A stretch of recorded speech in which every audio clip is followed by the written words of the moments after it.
বছরে 20টা সূরা কি মুখস্থ করেছেন কখনো? এই যুব সমাজ কি দাজ্জালের বিরুদ্ধে দাঁড়াতে পারবে কখনো? কারণ যুবকদের সবচেয়ে আকর্ষণের বস্তুটা কি? একটা সুন্দরী মেয়ে। এখন আপনি আর চাইলেও দিনের জন্য চিন্তা করতে পারেন না, আপনার ভিতরে আল্লাহর জন্য কান্না আসে না। সবাইকে নিজের ভাই ভাবতে শেখেন। ব্যাংকিং সিস্টেম সামনে থাকবে না, ইলেকট্রনিক মানি। 20 বছরে 20টা সূরা মুখস্থ করেছেন? কথা বলেন, ভয় পাচ্ছেন? 20 বছরে 20টা সূরা কি মুখস্থ করেছেন কখনো? 20টা হাদিস বলতে পারবেন? 20 জন সাহাবীর নাম বলতে পারবেন? নবীজির 11 জন স্ত্রীর নাম বলতে পারবেন? নবী সাল্লাল্লাহু আলাইহি ওয়াসাল্লামের জীবনী গ্রন্থ 2টার নাম বলতে পারবেন? কি করলেন সারা 20 বছর ধরে পড়াশোনা করে? কি পড়লেন সারা 20 বছর ধরে? এই যুব সমাজ কি দাজ্জালের বিরুদ্ধে দাঁড়াতে পারবে কখনো? ইহুদি খ্রিস্টান মুশরিকদের যে ঐক্য, এদের বিরুদ্ধে এরা দাঁড়াতে পারবে? এরা আল্লাহর পথে জিহাদ করবে কখনো? তাই মনে হয় আপনার? সুবহানাল্লাহ। কথাগুলো আমি আঘাত করতে এখানে আসিনি, আমি শুধু আপনাদের বিবেকটা জাগ্রত করতে এসেছি যে এমন একটা এডুকেশন সিস্টেম আপনাকে পড়াশোনা করিয়েছে যাতে করে আপনি আল্লাহর পথ থেকে সরে গেছেন এবং ইসলামের বুনিয়াদী বিষয়গুলো সম্পর্কে আপনার জ্ঞান নাই। ওযুর ফরজ কয়টা বলতে পারে না যুবক ছেলে, নামাজের ফরজ কয়টা, ওয়াজিব কয়টা বলতে পারে না। এই যুব সমাজ কিভাবে এদের বিরুদ্ধে দাঁড়াবে বলেন? নিজেকে প্রশ্ন করেন। 4, আপনার সামনে আরো কিছু টোপ দিয়েছে। নারী কি দিয়েছে? নারী। কারণ যুবকদের সবচেয়ে আকর্ষণের বস্তুটা কি? একটা সুন্দরী মেয়ে, তাই না? সত্য কথা বলছে। আল্লাহ পাক কোরআনে বলেছেন, যুয়িনা লিন-নাস হুব্বুশ শাহাওয়াতি মিনান নিসা। মানুষের জন্য 6টা বস্তুকে সুশোভিত করা হয়েছে, তার মধ্যে 1 নাম্বার নিসা, মহিলা। মানে আমাদের কাছে সবচেয়ে পছন্দের জিনিস কি? একটা প্রিয়তমা সুন্দরী স্ত্রী, তাই না? তো এই মেয়েদেরকে নগ্ন করে আপনার চারপাশে এরা ছড়িয়ে দিয়েছে। স্কুলে যাবেন নগ্ন নারী, কলেজে যাবেন নগ্ন নারী, চাকরিতে যাবেন, যেখানে যাবেন সেখানেই, রাস্তাঘাটে হাঁটবেন, সব ন্যাংটা হয়ে ঘুরছে। আমাদের নবীজি বলেছেন, শেষ জামানে এক শ্রেণীর মেয়ে আসবে যারা কাপড় পরেও ন্যাংটা থাকবে। থাকে না? এগুলা কি ব্যাখ্যা করার দরকার আছে? নবীজি বলেছেন তারা জান্নাতে যাবেও না, জান্নাতের গন্ধ কখনো পাবে না। কে বুঝাবে এই নারীদেরকে এই কথাটা? তো এই নারীদেরকে আমাদের চারপাশে এরা সহজলভ্য করে দিয়েছে। আর আপনি চাইলেই জেনা করতে পারেন, অল্প টাকার প্রয়োজন হবে। স্মার্টফোনে জেনা করতে পারেন, সেলফোনে জেনা করতে পারেন, প্রেম অ্যাফেয়ারে জেনা করতে পারেন, বয়ফ্রেন্ড গার্লফ্রেন্ড এই ফ্রি মিক্সিং এ জেনা করতে পারেন। তারা আপনার সামনে এই লোভনীয় টোপগুলো দিয়ে রেখেছে। তারপর আরো কি দিয়েছে? মাদক। হাতে হাতে মাদক সমস্ত যুব সমাজের। যখন ওরা হাতে হাতে মেশিন গান নিয়ে প্র্যাকটিস করে কিভাবে মুসলিমদেরকে মারবে, তখন আমরা ইয়াবা খাই বসে বসে। কথা বুঝতে পারছেন? ওরা প্র্যাকটিস করে, ওদের যুবকরা প্র্যাকটিস করে কেমন করে মুসলিমদেরকে ব্রাশ ফায়ার করে মারবে। ওই যে মিয়ানমারে মারে নাই, কাশ্মীরে মারতেছে না, ওই যে সিরিয়া দেখবেন, আফগানিস্তান, লেবানন, সব জায়গায়। আর আমাদের হাতে ওই যে ইয়াবা, তারপর আপনার ডাল, আপনার ফেন্সি ডিল, আপনার অমুক তমুক কি কি নাম আছে সব। জি জি, সুবহানাল্লাহ। এগুলো নিয়ে কখনো ভেবেছেন? এটা হাসছেন আপনি? লজ্জা হওয়া উচিত আপনার, লজ্জা করা উচিত যে যখন তারা আমাদের বিরুদ্ধে ঐক্যবদ্ধ, তখন আমরা এই নারী, এই মদ, এগুলো নিয়ে ব্যস্ত আছি।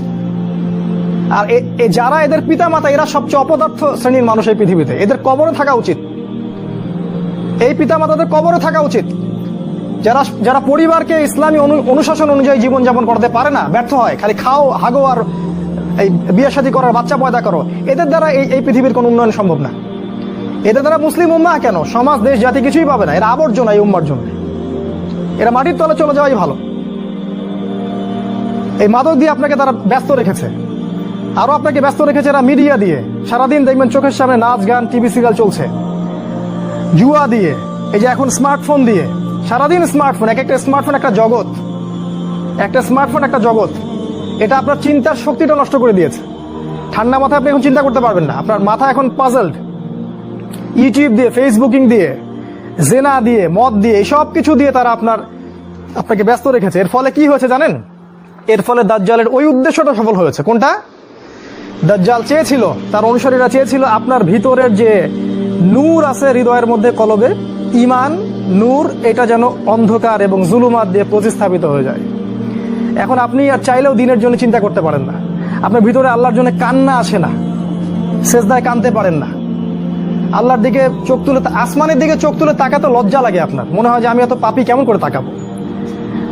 আপনি বুঝতে পারছেন আমার আমলনামা পাপে ভর্তি হয়ে যাচ্ছে। আপনার ভিতরের যে ইন্টারনাল যে হার্টটা ছিল, এটা করাপ্টেড হয়ে গেছে। এবং তারা এটাই চেয়েছিল যে আপনার ভিতরের নূর যেন নষ্ট হয়ে যায়। আল্লাহ পাক কোরআনে বলেছেন কদ আফলাহা মান যাক্কাহা, তারাই সফল যারা ভিতর থেকে পরিশুদ্ধ হয়েছে। ওয়া কদ খাবা মান দাসাহা, সে ব্যক্তি ধ্বংস হয়ে গেছে যার অন্তরটা ধ্বংস হয়ে গেছে। আর এই প্রতিটা বিষয় দিয়ে তারা আপনার রূহটাকে নষ্ট করে দিয়েছে। দাজ্জালের অনুসারীরা আপনার রূহটাকে, আত্মাটাকে নষ্ট করে দিয়েছে। খেয়াল করে দেখবেন আপনার চোখ দিয়ে পানি আসে না, একটা অন্যায় পাশে দেখলে আপনার গায়ের রক্ত গরম হয়ে যায় না, উম্মার মানুষদেরকে যখন অন্যায়ভাবে হত্যা করা হচ্ছে আপনার ভিতরে কোনো ফিলিংস জাগে না। আপনি খেয়াল করে দেখবেন যে আপনি ঘন্টার পর ঘন্টা পর্নোগ্রাফি দেখছেন, জিনা দেখছেন, 3x দেখছেন, কিন্তু আপনার ভিতরে কোনো ফিলিংস কাজ করে না, মানে কোনো অনুশোচনা কাজ করে না, কারণ আপনার ভিতরটা নষ্ট করে দিয়েছে তারা। আল্লাহ রসুল বলেছেন যখন মানুষ একটা পাপ করে কলবে একটা দাগ পড়ে, আরেকটা পাপ করে আরেকটা দাগ পড়ে, আরেকটা পাপ করে আরেকটা দাগ পড়ে। যদি তওবা করে দাগ উঠে যায়, তওবা না করলে দাগ পড়তেই থাকে পড়তেই থাকে, এক পর্যায়ে এই কলবটা দুর্গন্ধযুক্ত কলব হয়ে যায়। এত দুর্গন্ধ বের হয় কলব দিয়ে, যদি মানুষ জানতো তাহলে মানুষ থাকতে পারতো না পৃথিবীতে। এই জন্যই এই রকম শ্রেণীর মানুষের যখন মৃত্যু হয় তখন ওই মালাকুল মউত এবং এই যে মৃত্যুর ফেরেশতারা তারা দুর্গন্ধে আত্মাটাকে বের করে নিয়ে আসেন, টেনে হিজড়ে ছ্যাঁচড়ায় বের করে নিয়ে আসেন। এই পাপী মানুষরা মারা যাওয়ার সময় এই ঘটনাটা ঘটে। এইভাবে তারা আপনাকে ব্যস্ত রেখেছে। এখন কি হবে?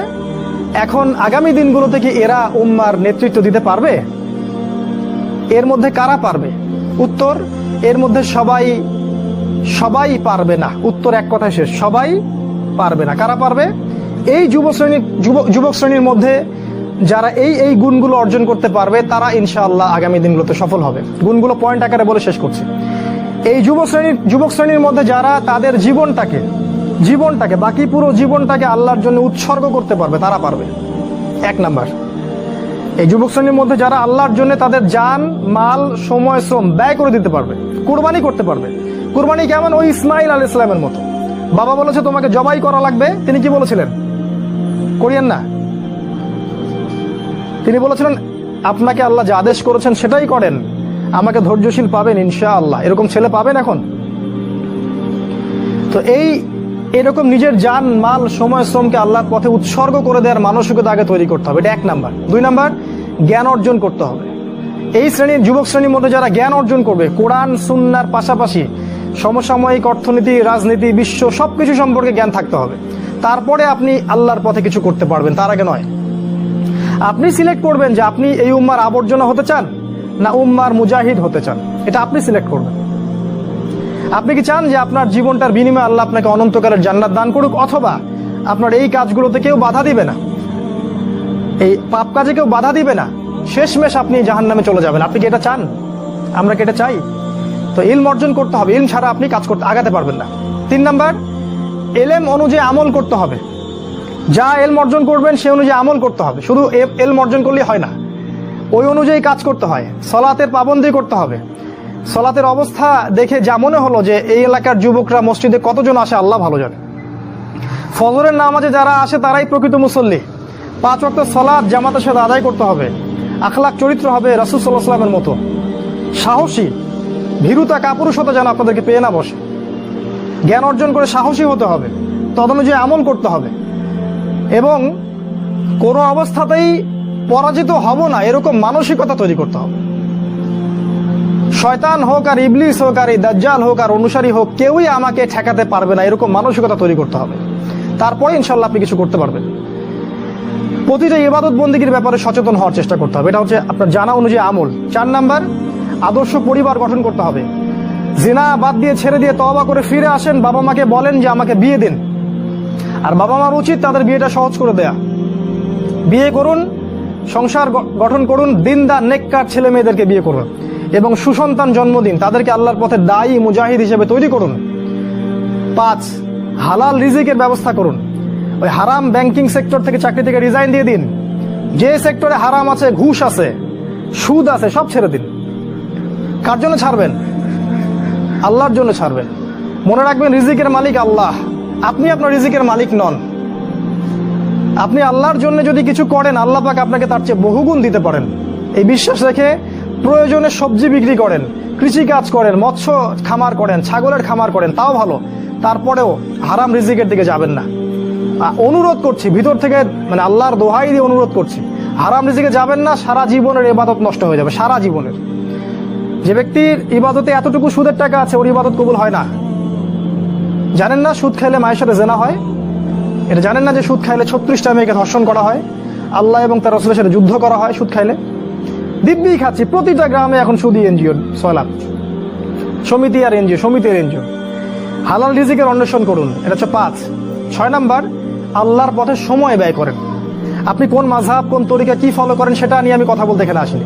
আপনি আল্লাহর পথে সময় দেন, যে যেখানে আছেন সেখান থেকে আল্লাহর পথে কিছু করেন, প্রজেক্ট হাতে নেন, কিছু করেন। এলাকার যুবকদেরকে নিয়ে একটা ফাউন্ডেশন করেন, বা একটা সংগঠন করেন, বা একটা প্ল্যাটফর্ম করেন, করে কিছু একটা করেন, যাতে করে এলাকার মধ্যে জাহেলিয়াতগুলো দূর হয়ে যায়। আল্লাহ আপনাকে সাহায্য করবেন ইনশাআল্লাহ। এটা ঠিক যে বাতিলপন্থীরা আপনার কলার চেপে ধরবে ঠিকই, কিন্তু আল্লাহ আপনাকে সাহায্য করবে। আর আল্লাহ পাক যাকে সাহায্য করবেন তাকে কেউ ঠেকাতে পারে না, পারে?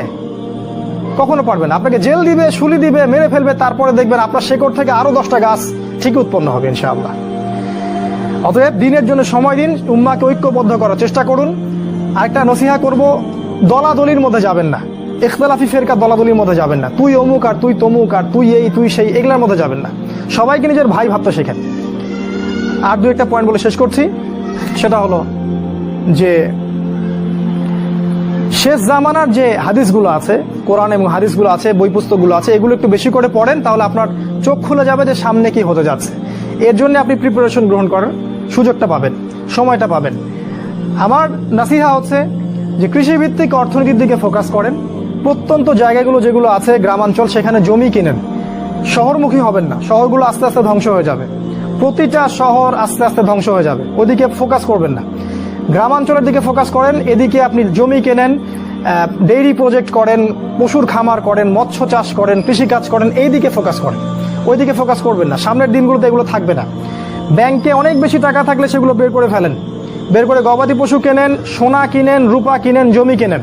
অনেক বড় অঙ্কের টাকা এইভাবে রাখবেন না, কারণ ব্যাংকিং সিস্টেম সামনে থাকবে না, ইলেকট্রনিক মানি সামনে থাকবে না। এখন যেমন ইলেকট্রনিক মানি দিয়ে সব লেনদেন করছেন, এটাও সামনে থাকবে না। আপনি সামনে নিঃস্ব হয়ে যাবেন, নিঃস্ব। এটা শুধু সুপরিকল্পিত একটা চক্র সারা বিশ্বে কাজ করছে।